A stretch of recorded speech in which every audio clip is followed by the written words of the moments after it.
Hello and welcome to Hey, we like your pod. And we're here to tell you why. Hi, it's Dawn here, and I'm joined at halftime with my trusted partner, Matt Pickett. How are you, Matt? How is your week this week? I'm doing well. We just So both sorry. watched the first half of the last preseason game, and so we're going to talk about it a little bit today. But apart from that, my week is going pretty well. Almost into the easy part of the semester for me, which is nice. Finally, a little bit of a lull. Yay. But really excited to be watching this game tonight. You know, the good and the bad and the ugly. So how about you, Don? How you doing? I'm doing okay. My cat tried to murder me this week again. Dusty, I hope you're listening. You called it. I now just refer to her as the little murderer. Yep. Back to the doctor tomorrow for a recheck, but yeah. So I'm on a lot of medication, including antibiotics. Yeah, she sliced with her teeth, not her claws, with her teeth. She sliced open a muscle in my forearm. So, but in her defense, I was trying to give her a bath, but I didn't know. I knew she didn't like baths, but I didn't know it was that much. I mean, she did bite me last time I gave her a bath, and I thought, okay, well, this time it'll be easier because she's more used to it. It's not. So it's like, okay, off to the groomers we go. Anyway. All right. So I've got some questions about the game, Maddie, before we get started. Can I ask you? Yes, go for it. Two questions. I forgot. Well, one observation. I was kind of like bummed that J-Lo had to go out of the the first half with an interception.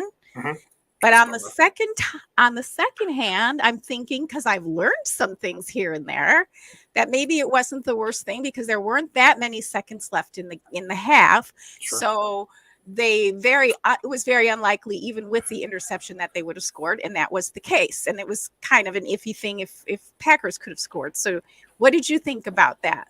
About the interception specifically, about that play? About the throw, about the play call and the throw. Yeah. No, it was definitely like one of those, hey, it's preseason, screw it, let's just throw it and see what happens. It felt like one of those, like, high risk, high reward kind of things where, like, I should say low risk ultimately, because, like, so what? If you don't make it, it's a preseason game, and, like, we're just going to try and see if you can make this throw work. It's a heck of a throw. I mean, right. The coverage, on the receiver, I actually missed who that was. I think it was 47 who was trying to throw it to on that play. I forget who 47 is, though. Do you know off the top of your head?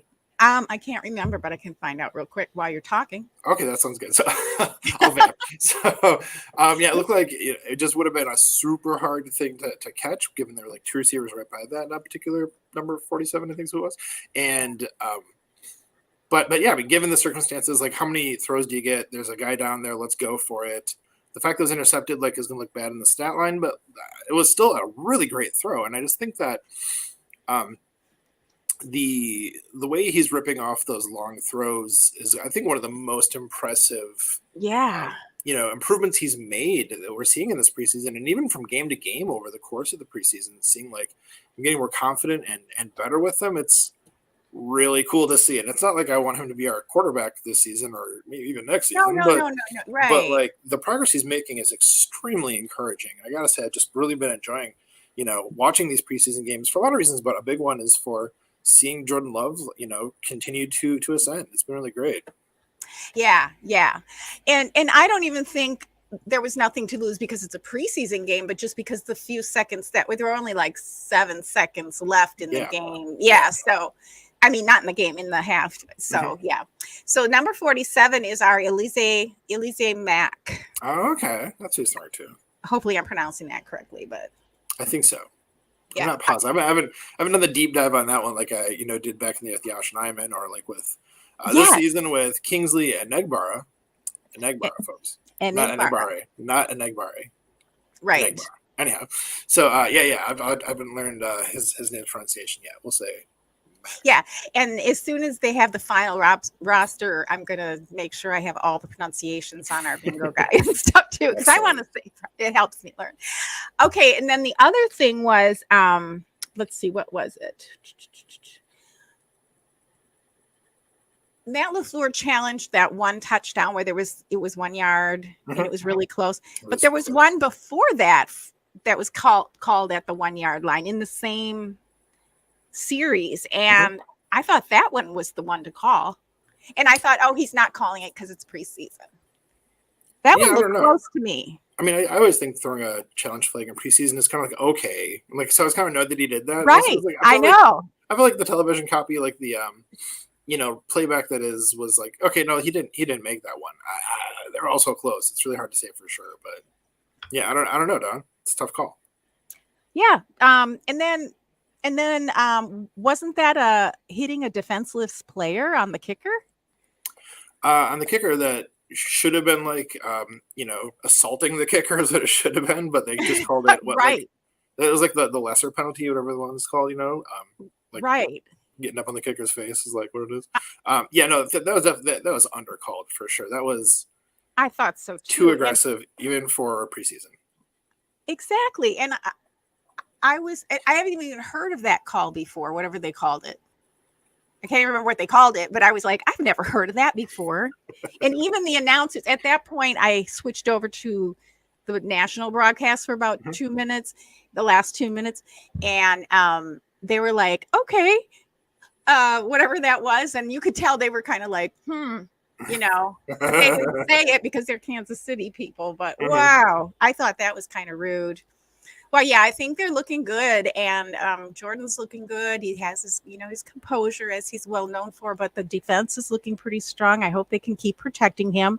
And Kansas City is playing most of their starters still. Yeah, it's like first string versus second string out there. So, I mean, at first I was like, wow, Packers are looking good out here. But then I was like, oh, that's why they have almost all right. Yeah. And it's tied, so they're holding them their own, really. Yeah, definitely, which is impressive. And I think especially like seeing what Tyler Davis has done in this game so far. I know he had that one really big catch. He's done some good blocking out there too. So yeah, he's kind of shown that he might actually have what it takes. I don't know. It's tricky with him. Yeah, well, and bear in mind too, if you're listening and you're not familiar with Kansas City, they're a team that is predicted to possibly be a Super Bowl contender. So they're playing their first string against Packers second and third. And it's tied. So that's promising. It's fun. Either way, it's fun. So I think one of the things that I'm really preoccupied in this game, Don, is like, is it going to be Patrick Taylor or is it going to be Tyler Goodson? Or I don't think they'll take both because then they'd be carrying 4 running backs, which seems really unlikely. Right. Because they're both doing like such really good but very different things. And so that's one of the roster battles I'm really excited about. And in fact, as people start to drop their 53-man roster predictions this weekend, I'll be starting to compile those. So if you're hearing this and you have a 53-man roster prediction that you're working on, send me a link, hit me up in the DMs or, at me on Twitter or something like that. Because I'd love to add it to the compilation of the different predictions, I can't wait. Who gets it the most accurate, So do you think that'll be ready next week? By next week, we'll know who who actually is on the team by this time next week. But I'll have during the week then. Yeah, I'll have as many because they'll have to announce it by Tuesday. Oh, Tuesday. So that's right. It's Tuesday. I'll be compiling over the weekend, whatever I can find on Twitter, whatever people post about or talk about. I'll be adding them to these. Oh, that'll be so great. I think I had like 16 or something last year. I found a good number. Yeah. Of them, so. Yeah, I can't wait. I can't wait to see that. You can watch our Twitter page for that. It's you do it as an Excel spreadsheet, don't you? Yeah, that's awesome. So, were you going to say something? I was going to say, I did it as Excel last year, but it might be easier to do it as like a Google Sheets. I don't know. I'll figure it out. Some kind of spreadsheet.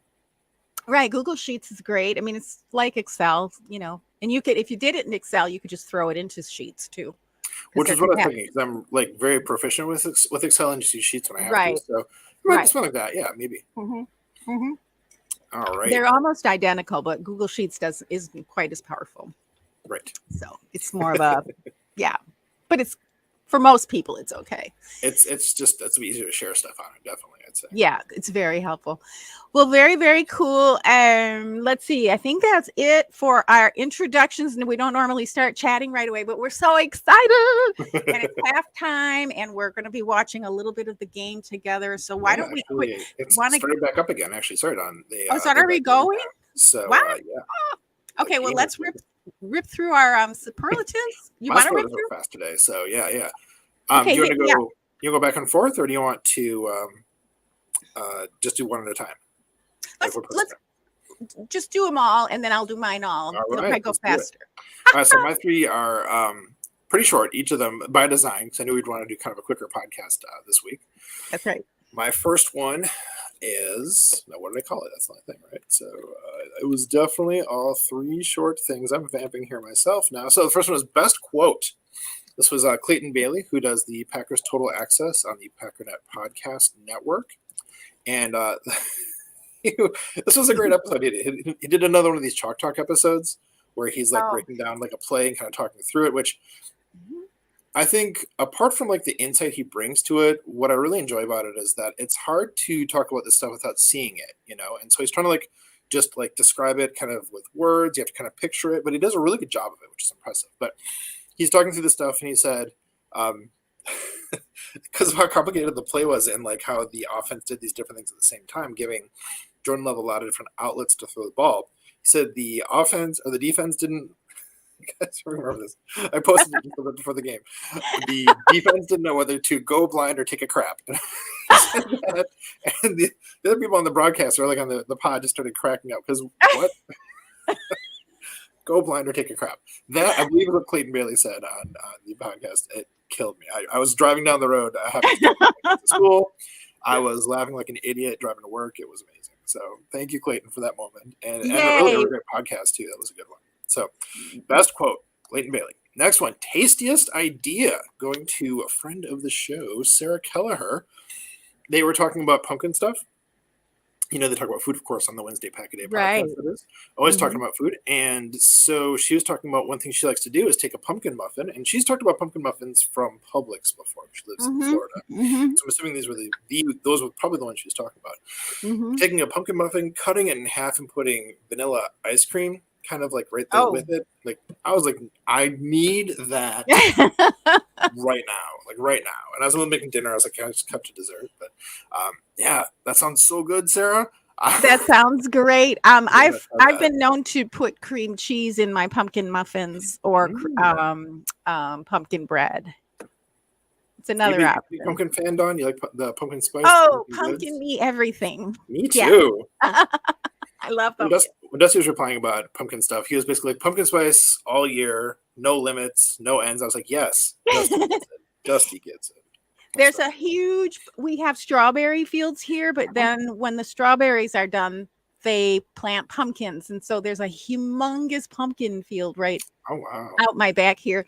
And then one year somebody must have, I know what it was. Some kids put some pumpkins up on like this wall that divides two different developments here, housing, and two apartment complexes. And I don't know if the kids were I don't know what they were doing, throwing something at the pumpkins or whatever, but they smushed the pumpkins and they fell over into, at the time, it wasn't landscaped yet, but it was our Montessori school downstairs. It was their yard, their playground and stuff. And the pumpkins grew. We had pumpkins growing in they're really easy to grow. So save your seeds. I love the pumpkin seeds too from the pumpkins. Yes. Oh, so roasted pumpkin seeds, that's good stuff. Yeah, homemade. All right. Well, my third one then was Robert Mays on the Athletic Football Show from Wednesday, I believe it was. This was an episode where he and Nate Tice were talking about like what offenses are going to look like without some of their key pieces. Of course, we're going to talk about the Packers losing Devontae Adams. They spent a lot of time talking about that, actually. And so the part that got me really, really excited, because this is most exciting notion is what the superlative here is. It was just like a single sentence that Robert Mays said. I think it was like, we're going to see the Packers do stuff with two running back sets with pony packages that we've never seen before. And I think he meant like ever in football, which seems amazing because, over 100 years of cyclical, offense and defense things going away, coming back, going away, coming back. Like just the cyclical nature of it, is so well documented. But this idea that, Robert Mays, a very smart football mind, put out there that like we're going to see some completely new stuff with pony packages, like that got me excited because we got 2 good running backs obviously, and we have an amazing offensive mind in Matt LaFleur. So the moment I just remember like where I was when I hear these things. I was taking the garbage out, like, which is it's an obnoxious task. Like taking it to the to the curb. Everyone hates that. And I was like, whoa, this is like, I'm getting excited about moving the garbage, moving stuff around because I want to run through a wall now. So good stuff. That's what I got for this week, Dawn. Those are my 3. You made me think of something.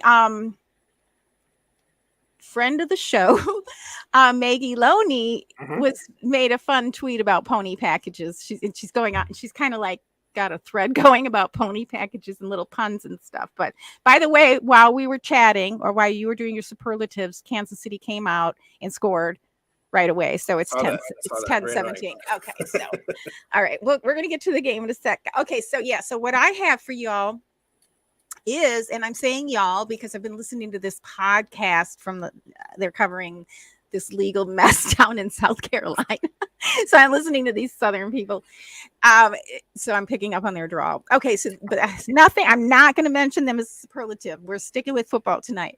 So the first one is on my Fraternizing with the Enemy series. This is just a quick follow-up to the one that I did about the most worrisome, which was my superlative a couple weeks back. And I was keeping an eye on what was going on with Tyrann Mathieu because he hadn't been able to practice after being, but he's back. He did come back to practice, and he was welcomed with open arms. And so my first one is Sweetest Video. And this is, it was probably posted by his wife, I'm guessing. It was a video. I don't know if you saw it or not, but it's a video of his little girl coming to watch him at practice, and she was kind of over on the sidelines and he was down on the end zone. They were probably done practicing, and she's yelling, "Daddy, Daddy, Daddy," and running toward him, and he picked her up. It just reminded me, I remember doing that as a kid, and it was just so sweet. And he's doing great. He just needed some time off. So that was just a follow-up because I was worried about Tyrann, and I know many people were. So so glad he's back, Mr. Honey Badger. Mr. Honey Badger.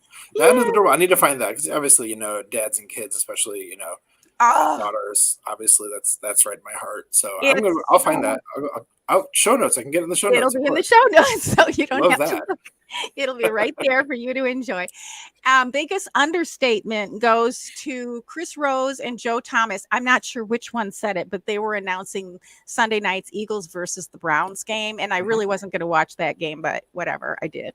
And they were announcing, and one of the 2 brilliant announcers said, and I am quoting, "The Browns have a little bit of a personnel issue."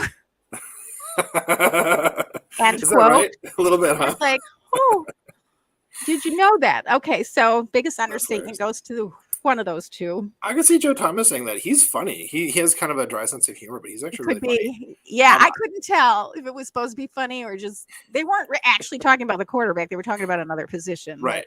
Yeah, but in their defense. Obviously. But by the way, speaking of announcers, I always thought Kareem was pronounced Kareem.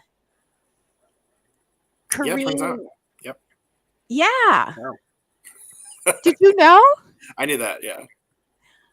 I mean, it's a very commonly used by Wayne. He Wayne Larrivee. He loves to use the word Kareem's out of the field, whatever. And I'm like, I always thought it was Kareem. And then so I have actually looked it up to see if there were 2 pronunciations. Nope. Had it wrong growing up. Okay.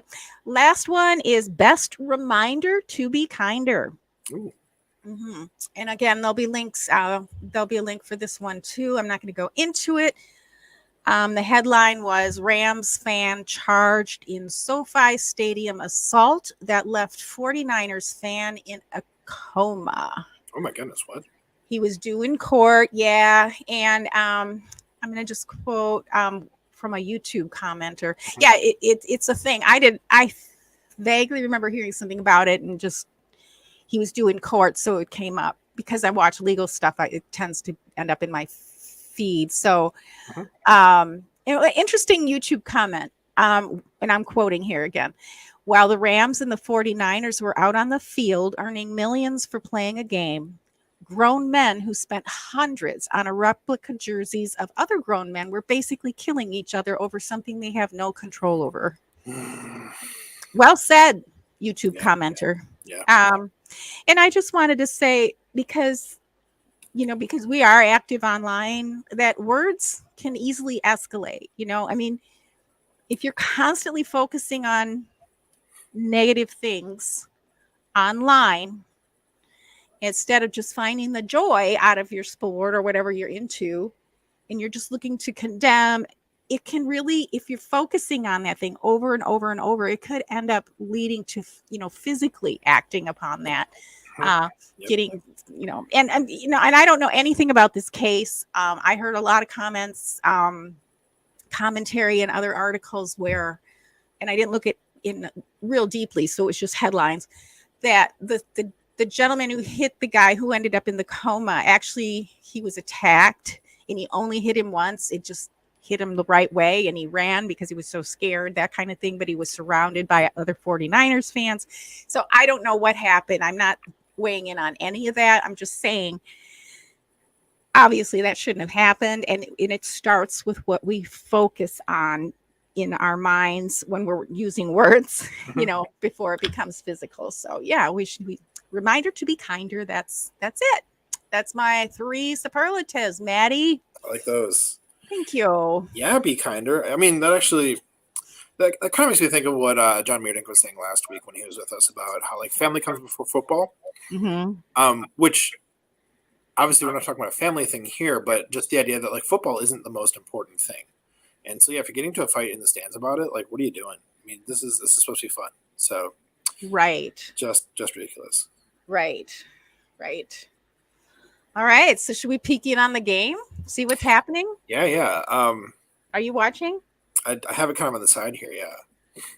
Right now, it looks like that 17-10, Kansas City up, and Green Bay had to punt. Looks like Alize Mack was injured, though, unfortunately, a hamstring injury on the punt return. Special teams. So see what happens here with this in the third quarter with 9 minutes and 26 seconds left. Okay. So kind of looking to see what they do here. They're running the ball and broke off a big run. Oh, man. I don't know, Don. I wonder if they still have some of their first stringers in there or something. I was going to say, I think I'm looking at some names here, and it looks like they still have their first string in there. Well, the guy who did that run is Pacheco, who was a rookie, but it sounds like one of the really good rookies who's showing a lot of promise. So, okay. Yep. Well, they came right out of the gates and got that touchdown. So they had a plan to just kind of overwhelm, of course, the defense. Our defense has been doing pretty well, I think, tonight. Well. I mean, yeah, considering that it wasn't, our first stringers out there at the beginning. Exactly. Of the game, so, yeah, like you say. This time of year is awful when you have to think about who's going to get cut. It's so sad. Oh, it is. I know. And that's the thing, while I'm compiling these, different roster predictions, it's gonna be there kind of, hanging in my consciousness. As I'm saying, these are the people who people think are going to make it. The flip side is, and these are the people who won't. Right. That sucks. But a lot of those do end up coming back, on a practice level and that kind of thing, right? Or later on in the year. But it's 16 people on the practice squad. Is that right? What it is these days? I think. Yeah, I think so. we're I think so. I think so, because that would make 69 total. Mm-hmm. Yeah, it's a nice number. So good to have, the possibility of making it under practice squad. As somebody with the running back battle here, if we're going to call this a battle between Tyler Goodson and Patrick Taylor, I feel like if we cut Goodson, I think he's more likely to trying to be picked up by another team for a practice squad than Patrick Taylor would, because he looks flashier.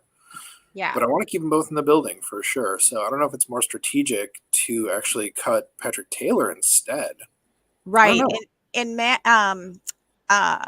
Andy Herman had a really interesting post about that. I think it was yesterday, that the team isn't necessarily going to take all the players that they think are best. They're going to take the ones that they're more concerned about having an opportunity to be nabbed by another team.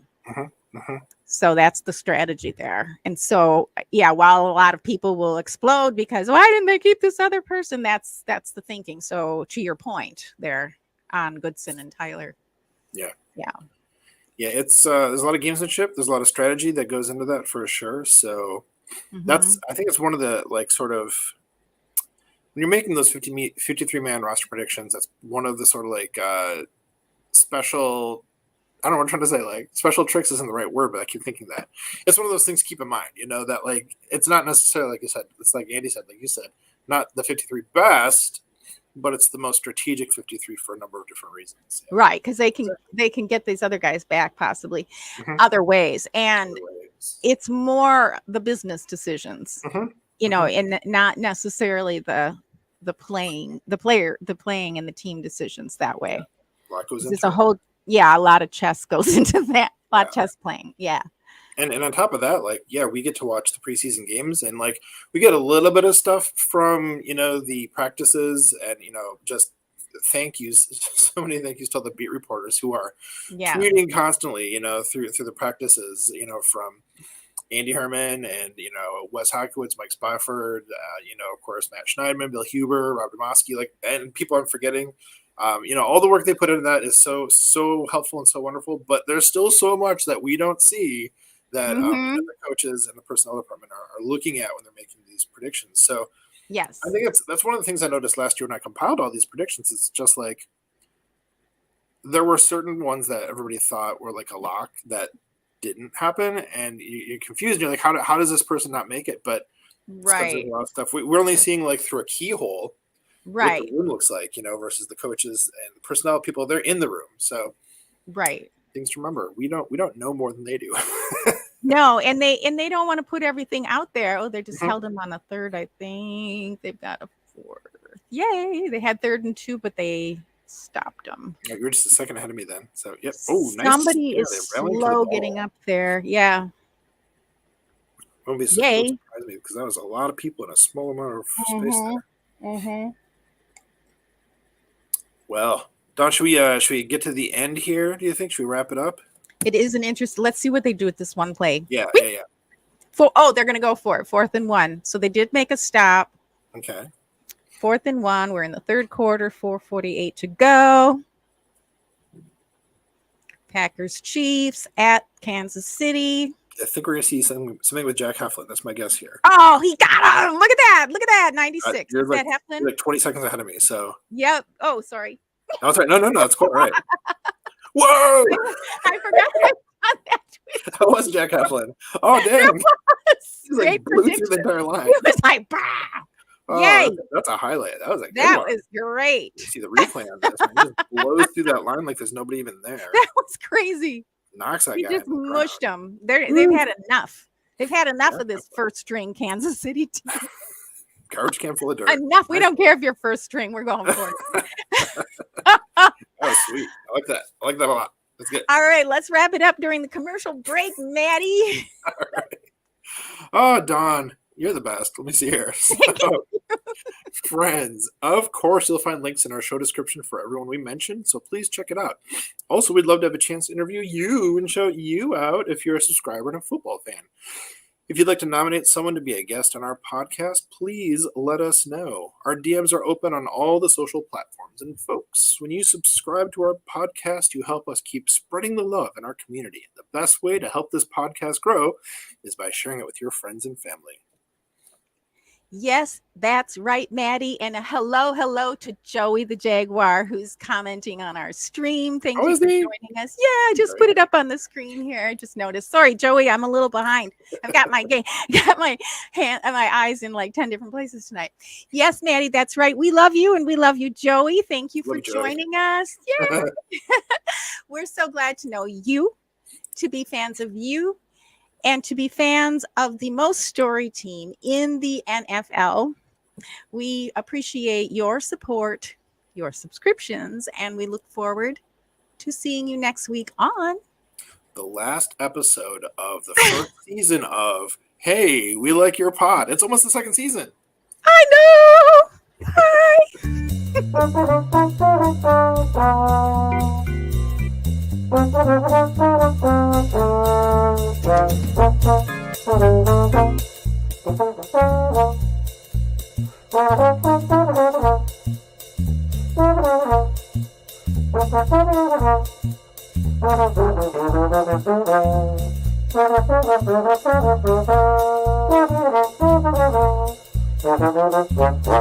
Football in general comes down to discipline and people owning their roles.